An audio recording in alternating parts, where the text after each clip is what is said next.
Everything was taken from them: their homes, their families, their identities. Some were given numbers instead of names. Some lost the will to live entirely. But inside one of the darkest places in human history, a psychiatrist named Viktor Frankl noticed something strange. The people most likely to survive were not always the strongest, not the healthiest, not the luckiest. It was often the people who still had a reason to keep going. And from that realization came one of the most powerful psychological ideas ever written. This is man's search for meaning.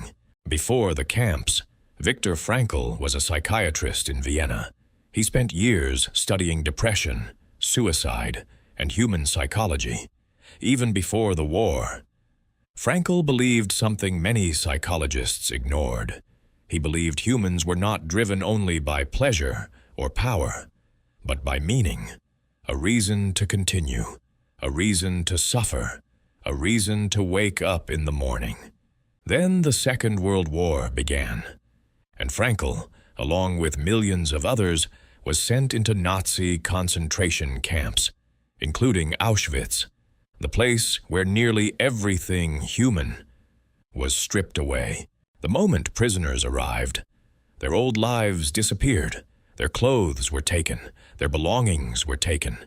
Even their identities began to disappear. Within hours, many lost parents, children, spouses. Frankl describes how prisoners quickly realized a terrifying truth. Nothing was guaranteed anymore. Not food, not warmth, not survival. Every day became a fight against exhaustion, disease, fear, and hopelessness. People worked in freezing conditions, slept in overcrowded barracks, and lived under the constant shadow of death. But Frankl noticed something deeply important. Even in those conditions, people still made choices. Some became cruel. Others gave away their last piece of bread.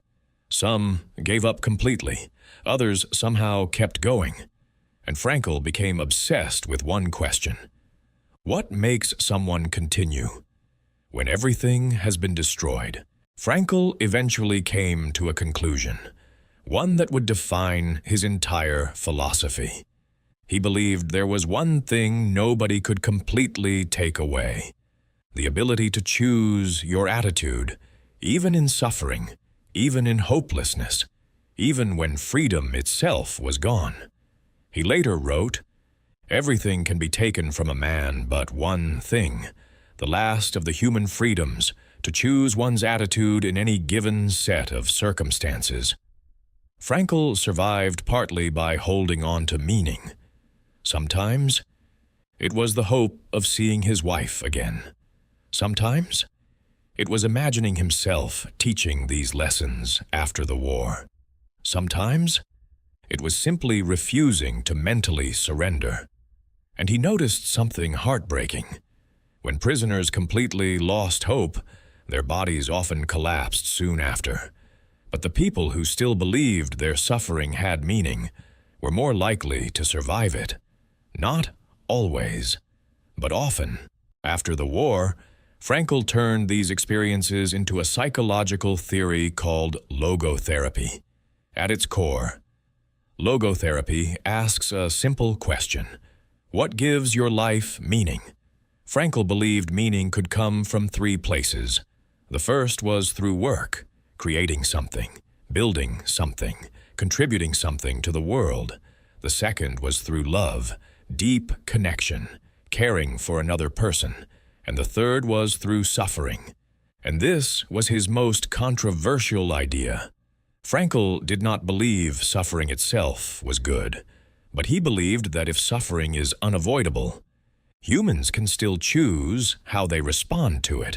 And in that response, meaning can exist. This idea changed psychology forever, because Frankl argued that the greatest human need is not comfort, it is purpose. That is why this book still resonates today, because most people will never experience a concentration camp, but almost everyone will experience suffering, loss, failure, loneliness, grief. And modern life creates another problem Frankl warned about: emptiness. A feeling that life has no direction, no purpose, no meaning. People distract themselves endlessly. But underneath the distractions, many are still asking the same question: why am I here? Borrowing an idea from philosopher Friedrich Nietzsche, Frankl often repeated a line that stayed with him through the camps: "He who has a why to live can bear almost any how." Frankl believed meaning is not something handed to you. It is something you discover through responsibility, through suffering, through the way you choose to live. And maybe that is what makes this book unforgettable. Not because it gives easy answers, but because it forces us to confront a difficult question. When life becomes painful, what gives you a reason to continue?